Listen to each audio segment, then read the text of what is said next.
All right, let's get started here. My name is Brento, and we're going to start a series here of play in a game called Workers and Resources Soviet Republic. Holy shit, this is how this game works. This game is a city builder and, maybe tropical a little bit. It's addictive, though. You sort of get drawn into it. So before I get started, a little bit about the game itself and the scenario I'm playing here. I gave one attempt at realistic mode, which is sort of like I guess the end game, the hardest mode. And this is a game I set up. I've got it loaded here.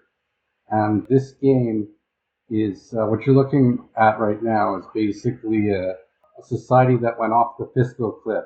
So if you're familiar with the game, you have a budget and you earn income by selling things, and you have to take out loans and pay interest to get the capital to start doing it.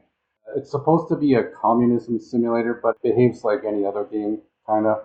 If you do take out too much debt, you start paying too much interest. So this game is, the one you're looking at is actually kind of a ruined world where there's no way it can survive. It will eventually, like all attempts at communism in the past, this one will fail because it ran out of money.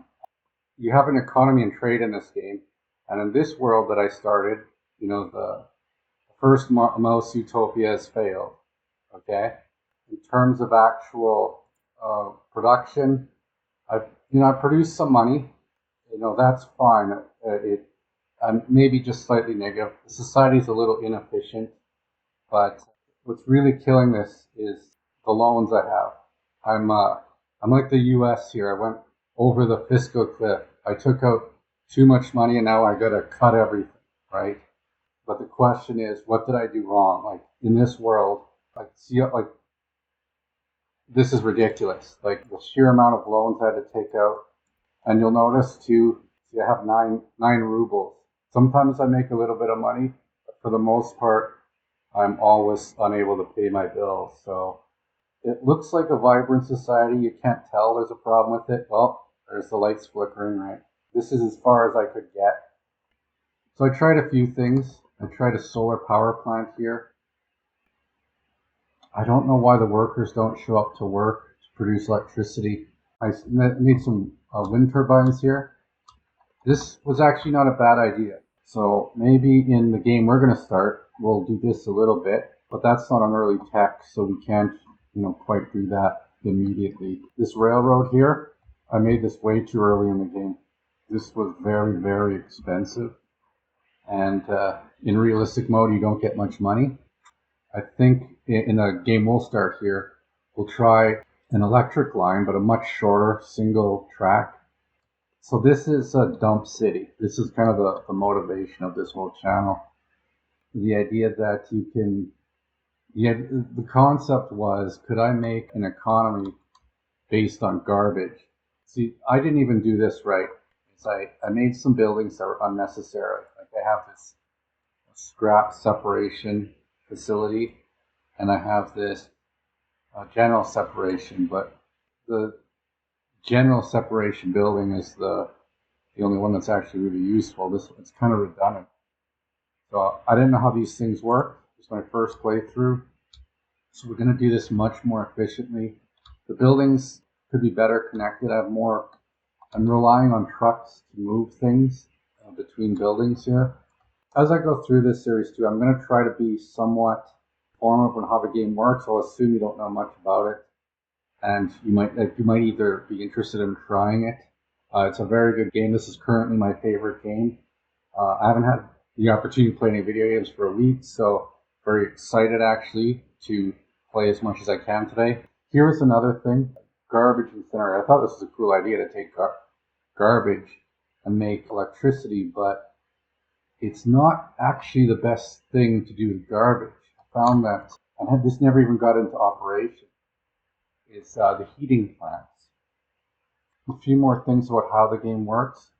If you're not familiar with Workers and Resources Soviet Republic, you're basically a nation, and you start with a budget, and you have some money, and you buy materials and you make stuff to build a society. And to make anything, you need the materials and you need the workers. And initially, there's map starts off, in your society with workers in your houses, and they don't do anything. Like they're just streaming or something like that. And you got to give them a job, and then they make something, and then you sell it. Initially, the place where you find workers is in the houses and at the custom houses. So on the borders, you have these buildings, and this is where you buy all your initial goods to start the game. So when we start a new world here, we'll have nothing. Like there'll be just a dirt road basically, and dreams, right? So on the menu down here in this game, you have this is all the things you can build. Each one of these things has like an additional menu.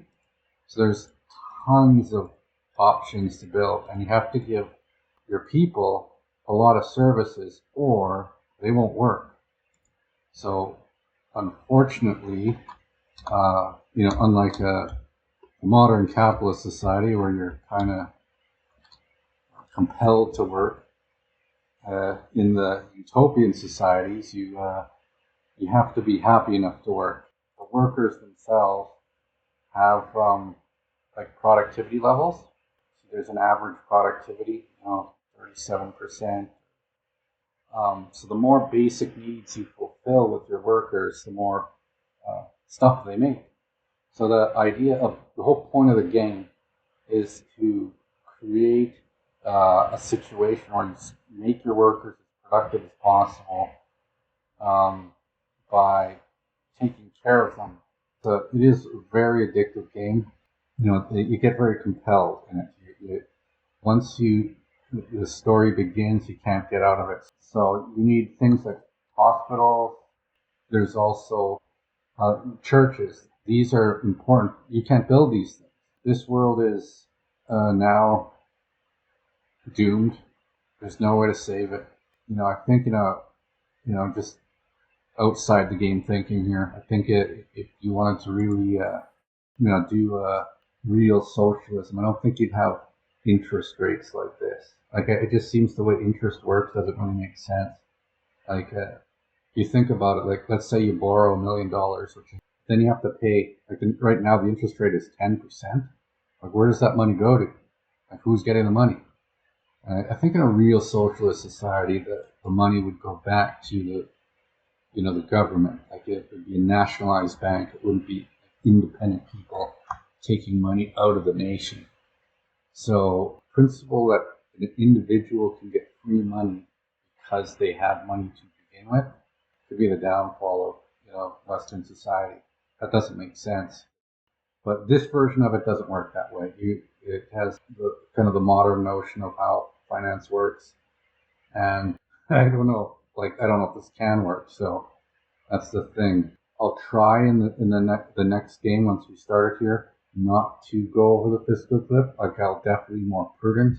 And again, my interest rates only got this high because I was borrowing too much. I was too inefficient. Oh yeah, one other thing too. I'm hoping to get to this stage today in the new world we built here. Fire station is very important because there are disasters in realistic mode, an insane amount of disasters. You'll have an earthquake every couple of years. When I was playing through this world, it was a real bad one. Like once a decade event where half my city was on fire. So I'm hoping to get this built before an earthquake hits. But there's no way out of this thing. I'm not allowed to borrow money. You see, I have no credit, so therefore any problem that exists, I'm not allowed to fix. This is what happens when you go over the fiscal cliff. It's interesting what's happening in the U.S. right now too. That technically they are over the fiscal cliff, and it's part of why you're seeing what you're seeing because you can't just buy everything. See this freeway? This is a waste of money. Interstates. It's too much money. I'm definitely not doing this. In the new world, we might not even have a paved road for 10 years. We're going to start with gravel roads. Look at this stupid. Just the way I laid out things. Just a bunch. I was such a noob in this game. Such a noob. I can do better than this. I'll explain how a lot of these buildings work too. We'll go bit by bit in the series. I guess now it's time to get started.